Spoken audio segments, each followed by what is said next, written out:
It's definitely not something where we should have to be consenting to everything all the time, because we're just going to get overwhelmed and we're going to hit yes. They looked at it and they said, okay, everything's case by case. They actually had case by case in the document 16 times, and either discretion or competence of the supervisory authority 13 times. If it's not including personal data, we don't have a GDPR problem, lads. They mean well, but their assumptions are grounded in what was rather than what is.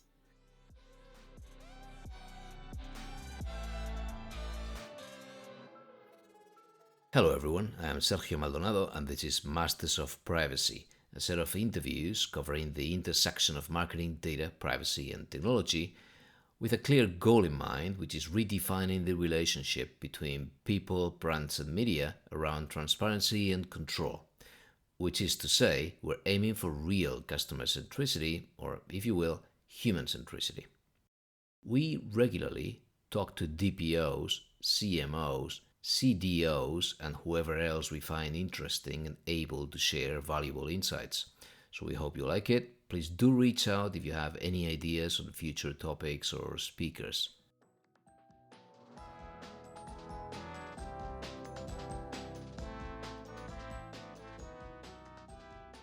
Okay, Happy New Year to all, Happy 2025. And we're starting with Carey Lening, who's a US lawyer currently based in Ireland, certified as a data protection professional and with a strong technical background. She has worked for some very well known companies in Silicon Valley before and has over 20 years of experience in consulting and legal advice. Besides providing data protection compliance support to some clients, Carey is now running Privacat Insights, which is a really practical newsletter that I bumped into a few weeks ago and that offers a paid tier subscription, which is very well priced. And it has exclusive content, members-only Q&A, a members-only Slack channel, and even a yearly meetup. So I believe there's a 20% discount if you subscribe now, so it seems from where I stand. Maybe this isn't the case everywhere and she'll kill me, but check it out. I think it's very well priced again. We will be addressing the EDPB opinion on personal data in the context of AI models, which came out on December 18th, after we had two separate interviews covering that topic. One in Spanish with Jorge García Herrero, one in English with Loque Murel. But before doing that, and now of course we do have the opinion, right? So Carey will give us her initial assessment of that opinion, and then we'll add a link to the deeper analysis that she ended up publishing. Before doing that, we're going to go through a very entertaining series of blog posts that she published on Privacat Insights, again on the newsletter, titled Privacy Disasters. And specifically, to give you some context, we'll talk about three things. One, and first we'll deal with the Microsoft Copilot PR crisis from a few months ago, if you remember. Two, we'll look at two competing AI friends, as it sounds. Both of them relying on pendants that you hang around your neck and carry around. One of them being friend.com and the other one now called OMI or OMI. Very similar. In any case, I think it's very relevant as we keep seeing more and more things that are pretty similar to this. After that, the third thing that we'll go through is and we'll linger a bit more on this one, is the limited public outcry about Bluesky, or rather, some people in the Hugging Face community, in that open source community for GenAI, using Bluesky's data. As said, that'll be followed by Carey's initial assessment of the EDPB opinion on LLMs and personal data, and then the rest will be in the show notes. Let's go for it.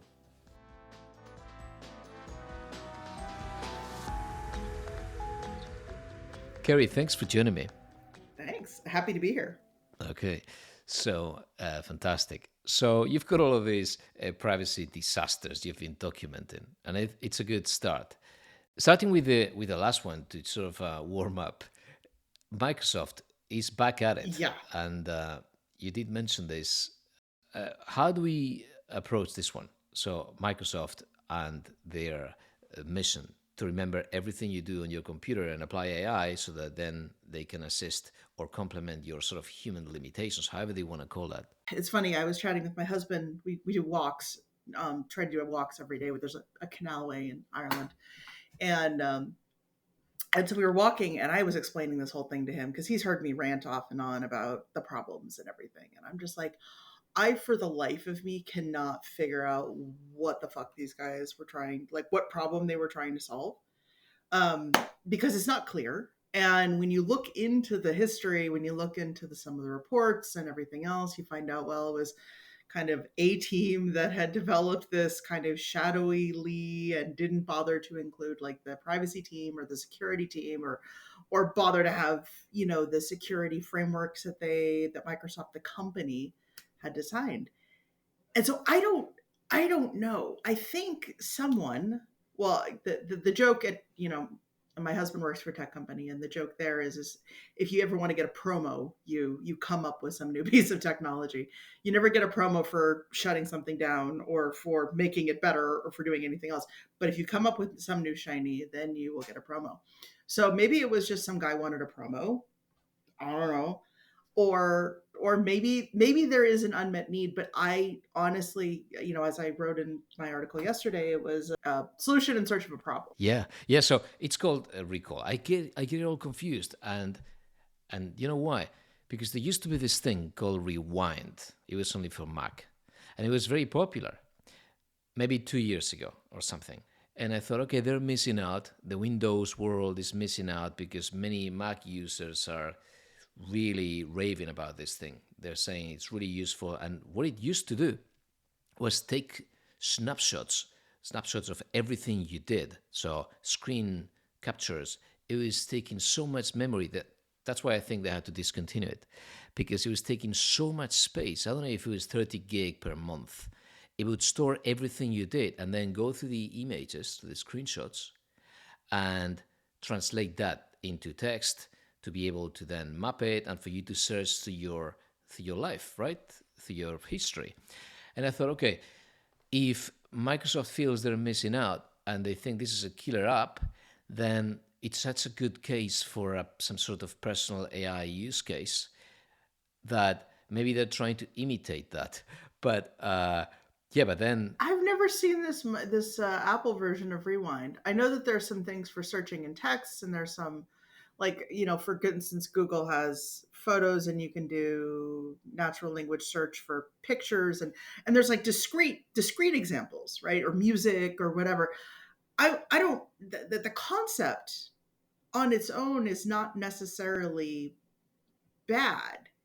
It's just that the unbounded approach, and especially in Microsoft's case, the unbounded and very insecure approach that they took, was a nightmare, and that's a thing. And then of course, my big problem is well, I have many, but one of them is like, look, if you're going to turn this thing on by default, you mofos better actually let people know this ahead of time. And this is like, and it shouldn't be something that's creepy. It shouldn't, as I tell clients, if you're doing something that is going to end up as a privacy disaster or end up in front of the New York Times, like on the front page because it's terrible, or in front of a regulator, you probably don't want to be turning it on by default or doing it at all, but definitely not turning on by default. And the other was that Microsoft wasn't and still isn't very good about communicating what the tool does, why it's necessary, what the downstream risks are. They claimed that sensitive data was going to be purged and blocked, and then the lads over at Tom's Hardware figured out real fast how to get around that because it wasn't hard. but the world is marching towards that idea, or at least there's this hope, right? That there's going to be some sort of magical AI agent, because that's what I hear every day. We had this recent interview on that. But one thing is having an agent that acts as an interface, or that really is an agent that represents me in some contracts with certain companies, because I can control exactly what they agree to, how much budget they have for a certain, goal, to meet a certain goal. But another one is that we are hungry for data about our daily routines and our interactions, because we need to justify the use of all of these, again, all of these capabilities. You said it. It's a solution looking for a problem. They have the Gen AI. They know that everyone is doing the same thing. It's super redundant. So the extension towards something that would be unique to a Microsoft or to someone that runs the OS would be something that is truly personal. And then there's the problem that I think you mentioned here, which is that when you are in your computer being productive, it's never about yourself alone. Most of your day is about other people. So you're writing that email to someone, and that's been now collected in a different way that is harder to control. We're talking to each other, and whatever we're doing is being recorded on both sides, on both ends, with even less control. So how do we go about it? I hear you on the idea that a lot of this stuff is coming, and there's maybe, we're kind of on the precipice of big change, right?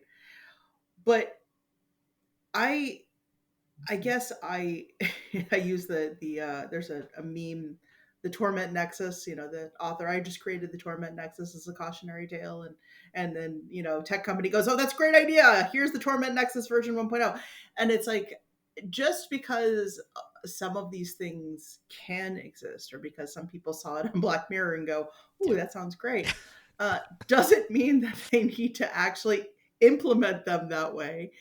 I mean, I think a lot of people, Sam Altman definitely, was notorious for watching that movie Her and stealing Scarlett Johansson's voice basically to go make an agent.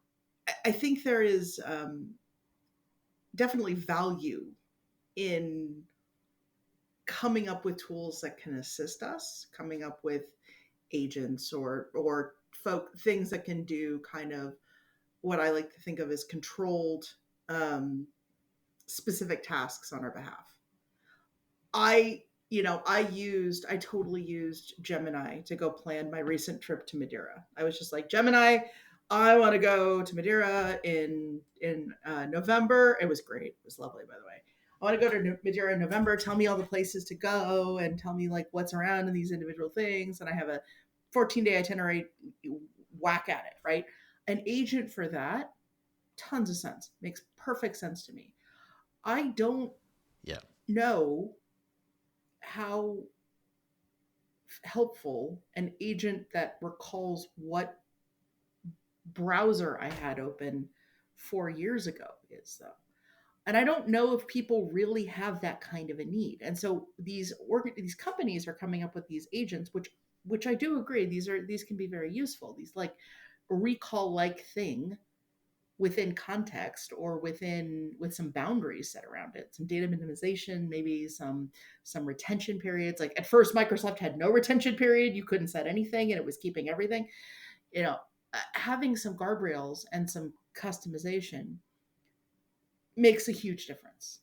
Having things be on device makes a huge difference. I feel more safe if I have, Google has all my location history, and it also has where I've been. I use that feature on my phone, and I was really happy that Google put that on the device instead of keeping it stored in the cloud. I'm not averse to these things. I do see there's lots of utility, but I just feel like the way that they're doing it is just so just throw it all out there without any contemplation of balance, without any contemplation of data minimization, just ignoring privacy and security because they're like, we want to be first, or we want to go after Apple, and that's the problem. So that's the thing I have issues with. Yeah, I think that's exactly spot on. The competition is fierce. They want to be first. That's it. And the rest doesn't matter. It happens. We see it all the time. So you have this, they're so entertaining. All of these things that you've been documenting on privacy disasters, they're super entertaining. I had no idea that this thing existed. For example, I don't know if you remember this. This is from August. This Oh, the friend.com. I had friend no and idea this existed. Speaking of Scarlett Johansson. oh, that was hilarious. Mostly because there were these two companies competing with one another, and I haven't looked into it since. I should look it up and see if they've all gone out of business. I know one of them I think was basically on death's door anyway. But but like these two lads all try to compete with one another and like talking smack about one another on top of coming up with a terrible idea. And then it turns out when people started using these things, they're shitty, and you're just like, And they have oh a pendant. no, They have a kids. pendant. It Yeah. connects the story with rewind and whatever this is called, recall, because that's what rewind has, as I was saying, morphed into this thing called limitless AI. I think it's AI. They have a pendant as well. Oh And god. so the idea is that this time it's a wearable. So you go, you walk around your life, and it's got something that called my attention. It's called consent mode, just in case we didn't have enough consent modes. So look at this one. You wear your pendant, right? It can go here on your clothes or something, or hanging. And then you would ask your interlocutor, whoever you're talking to, you would ask them, hey, it'd be really useful to me if I could record this because eventually I want to, get back to this and review it or whatever. Are you okay? And by tying or recognizing the voice of that person, I don't know how identity works in that space because maybe someone you're meeting for the first time, but you're saying, hey, Peter, would you mind if I record this? And if the other person says, yeah, sure, that sure is tied to their voice pattern. And then it is recorded as consent. So from that moment on only, that's it recorded. And then it ties it to it being searchable, tied to your history. And there's this beautifully designed pendant again. It's called limitless AI. Now, So you come in. my one question is to that. Okay, you ask the question, I say hell no. And then you ask me some other benign question and I say sure. Does it treat that sure as a consent? Because then there's a like specific, freely given, informed, Yeah, meaningful, intentional consent issue. that's the thing. But the lines are blurring because one thing is my memory is terrible. So it would help me to take some notes. So I carry my notepad. That's what I would normally do, right? I take my notepad and the key points. I would take note. Oh, Carey, thanks for this. This is really useful. So I've got 3 points. Then I have to go back to my notes and try to remember. And I don't want to go Elon Musk on this, with this neural lift Okay, and so on. good, But people good. are starting to become androids, right? And to start plugging certain, again, hardware into their brains so that they're enhancing their capabilities. Or maybe it happens to drugs. I have no idea where this is going to end. But in the end, you've got new capabilities. And and so it's not so different what we're trying to do with some of these tools from what we will eventually do by enhancing our physical bodies somehow. Hmm. But if we were to assume that someone is going to throw this in the market, and that some people are going to accept that they need that because otherwise they're at disadvantage because they have, again, shorter memory, whatever. How would we tackle this? I mean, I will disclose something super private about me on this Don't, podcast. please, no. No, no, no. It's okay. It's okay. It's context though. So I have a hole in my head. All right. Legitimately, like part of my brain is missing, and that happens to be the part of my brain near where memory is. Right. So I Wow. have an atrocious memory. I cannot remember names to faces. I cannot remember like what thing I did 2 weeks ago, even if it was impactful. I can't remember childhood memories. I can't remember shit. So I write everything down. So I'm with you on the idea of like having something that could correct that. Yeah. And I think it was Rudy Rucker, but don't hold me to it. It might have been William Gibson. Talked about wetware and these kinds of like implant type devices that could do that. Yeah. I'm not averse to the idea. It's just the mechanisms that they're talking about right now aren't that. I want something that's tied to me and not sending everything Yes. back to Elon Musk or not sending everything back to Microsoft. And that's the thing that I constantly worry about. It's not that the recording is necessarily bad. It's the downstream consequences. If it was in my head and I knew, okay, this is staying in my head. This is something I can personally use. It's literally federated learning in my brain, or federated on device storage kind of in my brain. I think there's way less outrage. Now you'll get the privacy absolutist people who will freak the hell out about everything, and I don't care about them. But like, I would not necessarily be averse to that. What I would want to ask a lot of questions. I would want to understand what they're doing to secure the data. I would want to understand, do they have access to it? But if the answer is no, this is sticking in my head and it's useful for me as a tool, sure, go nuts. That's great. Yes, that will solve my problems. I will remember things for a change. That'll be great. But I don't trust the makers of these tools right now. So I agree 100%. Same. So now moving on to another of your privacy disasters there in your series, Bluesky, right? I'm putting a lot of hope myself on Bluesky precisely because I want to avoid this fake free speech of the new Twitter, and I want to escape threats, by every means possible. So I thought, and then I thought Mastodon was too complex for everyone around me to be able to define, which is their server. Everyone was getting totally lost. So I find a very good balance. I've listened to their CEO, and I like how she, presents the challenges, even though they're so small. There's 20 people, right? Or 20, whatever. 25 or whatever, yeah. So, how to go about that? If you want, maybe explain your perspective of the Bluesky, saga. So Bluesky was interesting. Bluesky is interesting, and I should preface that I actually did have an instance on Mastodon, and I probably will try to set up an instance, a PDS server on Bluesky, just to understand how the technology works. Um, and by I say I will, I mean my dear sweet husband, who is an engineer and an SRE, will maybe graciously help me again. Either that or ChatGPT. It's going to be one or the other. Um, and yeah, so the infrastructure of how Bluesky works is AT the AT proto is definitely interesting, and so it creates its own set of challenges in terms of complying with the what we are used to. It is not. It is intended with an asterisk not to be centralized. It's intended to be decentralized, to be federated, to be something that I can control my personal data on, and I take them at their word that they are trying to do this. I think that it's hard, um, and the consequence of a federated system or of a decentralized system in general is that you have to make it accessible to other entities who are trying to connect. Otherwise, it's not decentralized, it's centralized. It's only that one. And so you need API calls and you need fire hoses and you need all this stuff. Um, Bluesky pissed me off not because of that.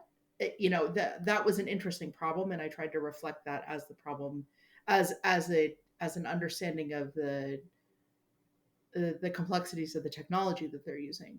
The problem that I had was fundamentally with Hugging Face and their whole process, and the dickheads that stole all the data and did it kind of as a troll more than for any legitimate purpose. Like that, there was definitely a couple of those guys that were like, "Well, let's just piss off the libs."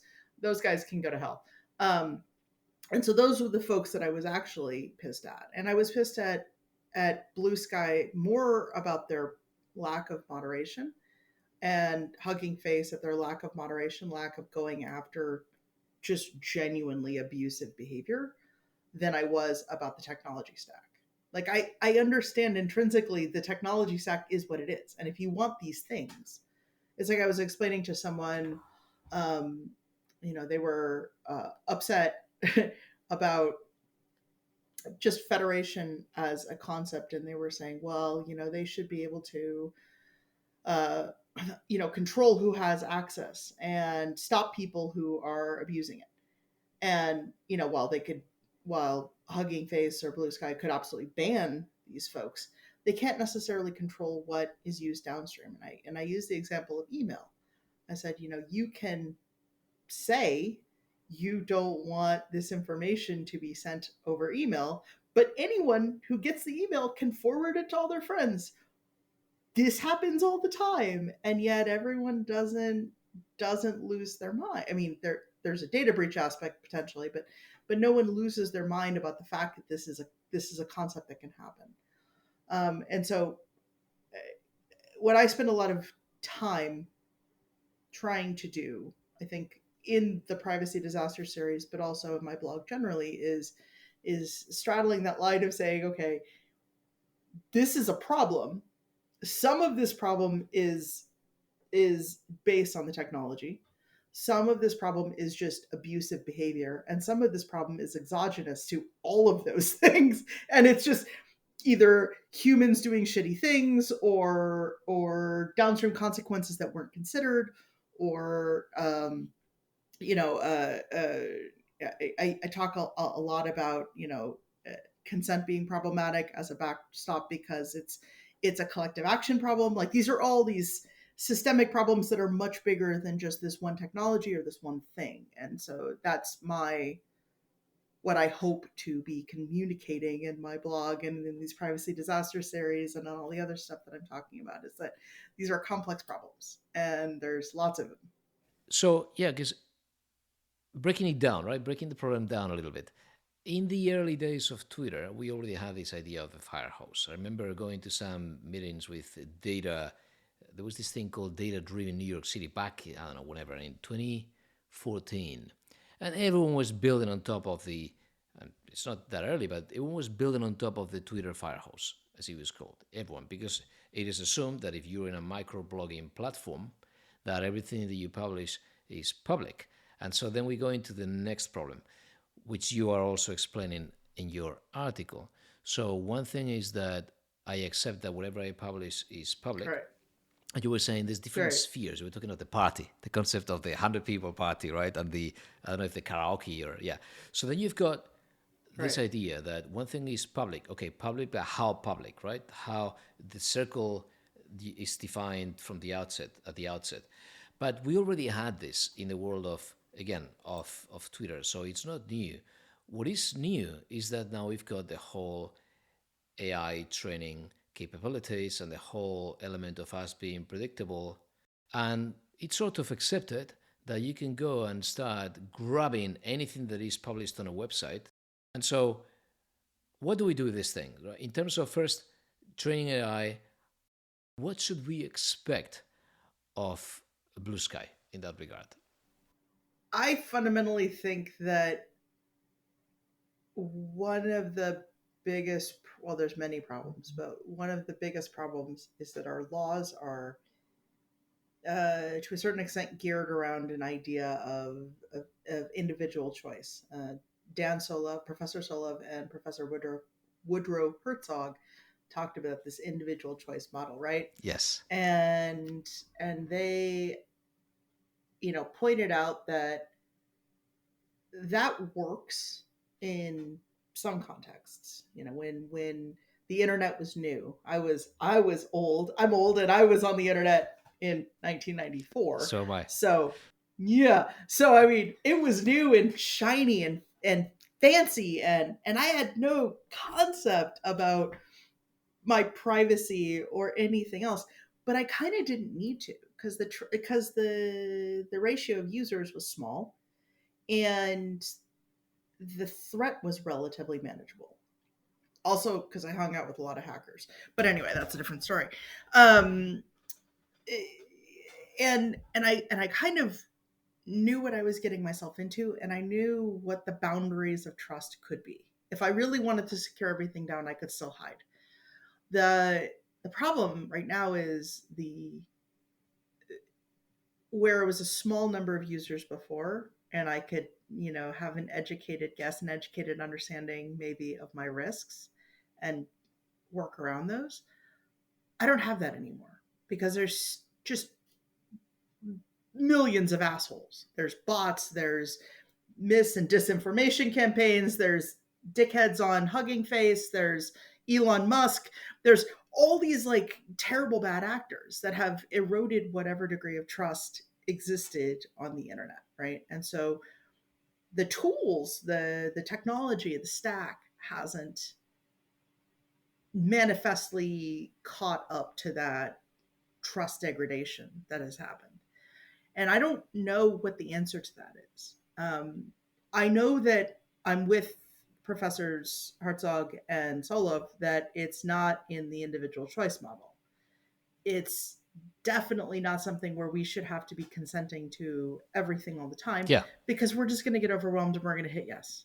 Like it's just cognitive overload, yeah. and that's just not scalable, right? And especially with all the various EU things that are coming down and the various laws and this new EU AI How model informed it's gonna be, and it's just too opinion. messy. Yes, Yeah, it's just yes. messy, right? And it's not, and that doesn't work. I don't know what the better solution is, though. I know that there are kind of thoughts of solutions. There's ideas around, maybe you put more onus on the big tech players, but then there's an innovation problem there. I mean, you can set rules and boundaries around what good normative behavior should be, but short of holding a gun to the developers' heads or actual jail time or literally shutting the company down, there's nothing that is going to force them to do anything. And I was telling my husband, like, Clearview AI is a perfect case, right? That's just a terrible business. That guy should be shut down and gone to jail, and yet he is still operating and making buckets of money. And so, like, yeah, I don't know what the answer is. Well, I think that's a very good answer, because Clearview knew from the very outset what it was using all of that data for. So the purpose already was a problem. But if I'm using the firehose, the Bluesky firehose, as once we could have used the Twitter firehose, to train for something that is very innocuous, all I want to do is simply find patterns in the language. And this is people employing new kinds of language. For example, a community in Bluesky that is just legal, or privacy, or sports. And I want to find those patterns. I have no interest in who is speaking, and I'm doing it in a way that I'm absolutely, even before training, even before dumping this into the model, I already make sure that there's no connection to users, to their pictures, to whatever, so that we can already make that effort. Even if we question that LLMs carry personal data in themselves, which I'm about to address. So, but for now, you said it. If you have a Clearview AI, we already have a problem. If I'm going to train Clearview AI on people's pictures on Bluesky, then clearly, right, there's already an issue. But now we've got the EDPB paper, and not having a clue yet, I wanted to ask you, from the distance, it appears to be that sort of middle lane, similar to what I had heard the CNIL was advocating for, which is go case by case, and then start evaluating that model, because some models could in fact contain personal data in itself, and some wouldn't. What do you think? Well, I'm halfway through and writing a very, so what am I at? I'm almost 3,000 words just on this thing, and I'm looking at what their analysis is, and it's it's it raises the same problems that I have frequently when regulators step into this stuff. Um, they mean well, but their assumptions are grounded in what was rather than what is.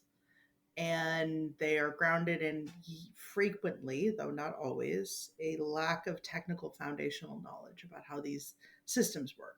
So they try to basically ram a square peg into a round hole, to belabor that terrible analogy more than it already is. And and that's a huge problem.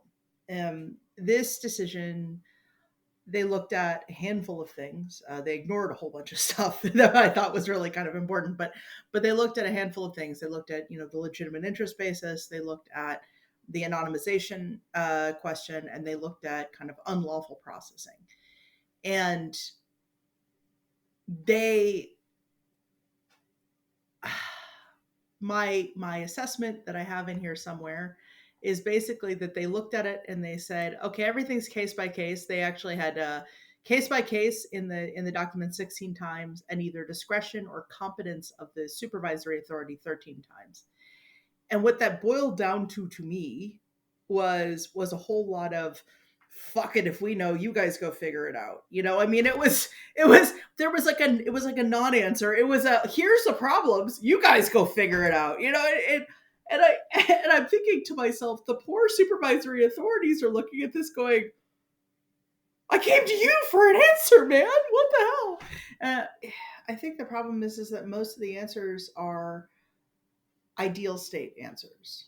They are okay if you can make it anonymous and ensure that the thing is anonymous for the entire time, you're grand. But that's not really a helpful answer. That was already a given. If it's not including personal data, we don't have a GDPR problem, lads. And we've already decided in the GDPR that anonymous data is not personal data. And then the the legitimate interests assessment was, Yeah, I wanted to ask you that. What do you think about legitimate interest if you got to that point? well, they tried to answer the question that was asked, but they went down various rabbit holes without, in my opinion, considering the kind of relevant practical questions of how to get yourself out of those rabbit holes. So it was a look, we need to be thinking about legitimate interests, not just at the large scale of like training or the large scale of deployment, but we need to be thinking about legitimate interest for every single processing activity that occurs. And we need to be weighing the data subjects, and not just an individual data subject that's bringing the case, but every potential data subject. And I think it was Peter um, Craddock noted, like, well, okay, yeah, but if you have famous people where there's like public records and there's public information about them, and and they happen to share the same name with someone else, that's a data subject, and it means any data subject. So what are we doing here? And so there's these kinds of problems to think about that they just didn't. And then there is the fact that they want an assessment of not only every processing activity, but every potential data subject and their impacts and on rights and freedoms and everything else. And it's like, uh, uh, that's not possible. What they should have done, what I think they should have done, and what I have said in my many articles on the subject, is that they need to put their big boy pants on and just say, "Now, look, guys, this isn't going to fly. This is just illegal, unlawful processing. You cannot have AIs in Europe." And that will do two things that will freak everybody out. It will, absolutely. And I think it would actually cause everyone to have to reevaluate some things, both on the OpenAI Google side, but also on the regulatory side. Because right now we're playing a silly little dance. We're playing the wishful thinking dance. We're saying, well, we don't want to say you can't do it, but we also want you to read our minds. And it reminds me of like my husband and I used to get into fights all the time because he would be like, "What do you want? Why are you mad at me?" And I'd be like, "Because you know what you did." And it's basically that. That's where we are right now with AI is I'm mad at my husband and I haven't told him why, and he's deeply confused. Of course, I know. I've lived through that. Super good. Really, a very good sort of initial summary, and then we'll wait for your article. So, anything you really loved in terms of reads recently? I have been so I read Jeffrey Pfeiffer's book on power, which was interesting, and I realized I don't really want it. But what I do want is, I I would love it if people started reading my stuff more, and even if they don't agree with me, maybe thinking about it, because I don't think I'm the only one. I know Rhea Alexander Wally has said a lot of the same things, and you had her on, and she was great. Yes. And I know Peter Craddock is great about this, and Theodore Christakis is great. There's a lot of people who are coming out with what I think are pragmatic observations. They recognize that the system that we have is broken but can be fixed. I try to think that I am one of those people. I but I don't think that the people who are making the decisions are really listening to those folks. They certainly aren't listening to me, and I kind of wish they were. And so part of what I am trying to do with my blog is a complete self-serving plug here, is to get more people starting to think about that, because these are problems that aren't going to go away. And we need to start getting some fresh voices and fresh thoughts in to try to help address the problems. These are fractally complex challenges. They need more than just the same people who are kind of might have a particular mindset, might not come with, might have their own unique perspectives, which are equally important, but may not necessarily have the full 360 view. I'm not saying I have the full 360 view or anyone else does, but together we can get there. That's what I'm getting at. So Thank you. No, I totally appreciate your writings. I think it's very well written. I really mean it. It's very entertaining. I think it's really well rounded, very practical. I really like it. So thank you. Thank you. Well, thank you for having me on. Appreciate it.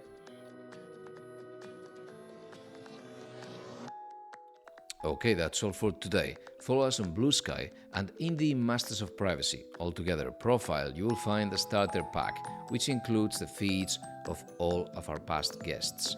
There is also a Masters of Privacy LinkedIn channel, which I invite you to follow, where you will find links to our transcripts, cheat sheets, and other surprises every now and then.